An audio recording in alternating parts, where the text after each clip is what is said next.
Regulations keep racing fair, but they also suppress creativity.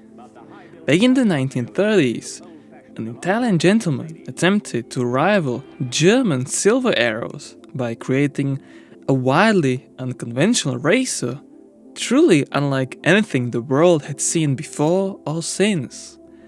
This car featured a front-wheel drive radial two-stroke engine, a design you and I likely never encountered before. The initiator of this project was born in Buenos Aires, where he studied engineering before moving to Turin. Augusto Monaco was special engineer, designing numerous engines and racing cars. Among his creations, Monaco-Trossi from 1935 became unforgettable.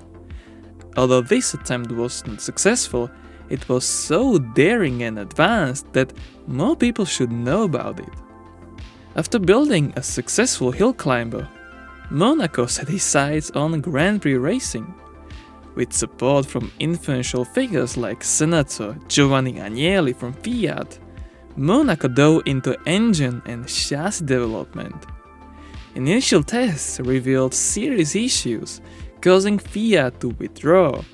However, Monaco was fortunate to find support from constructor and race driver Carlo Felice Trossi, who enriched the project financially and provided additional manufacturing and expertise thanks to his close relations with the Alfa Romeo racing team.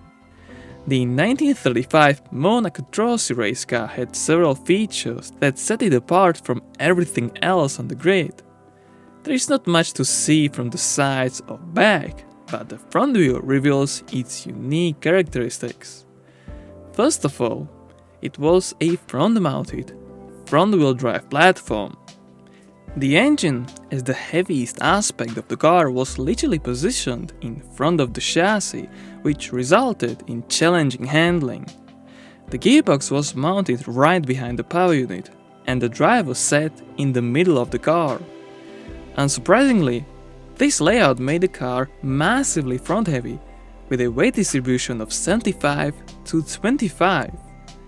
In a fun way, we could consider it an Audi predecessor, but even those cars are not that front-biased.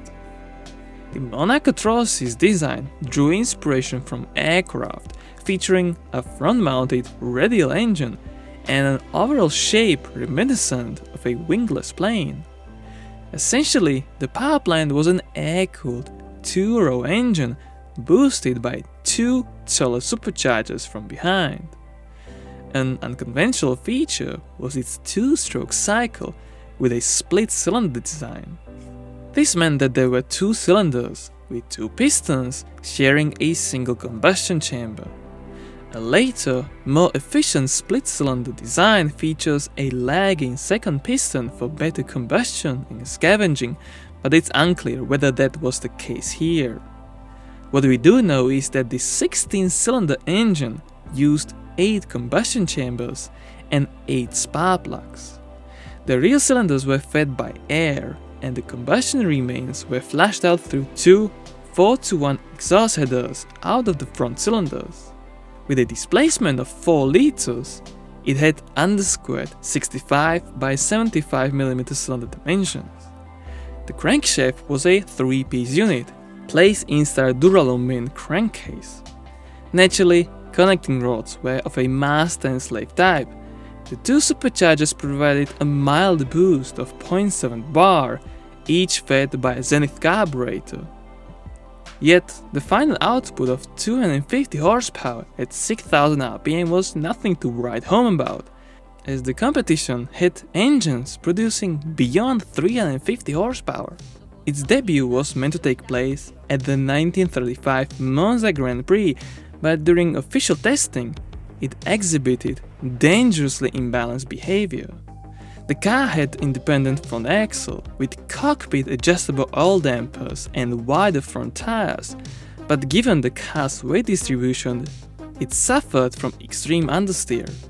Moreover, the air-cooled engine had insufficient venting.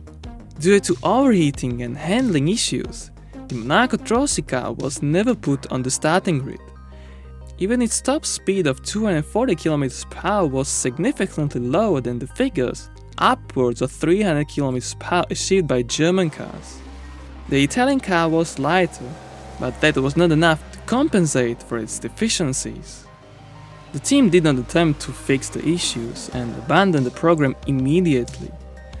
Fortunately, the single surviving example made it through wartime, and after Trossi's death in 1949, his widow donated the car to an automobile museum in Turin.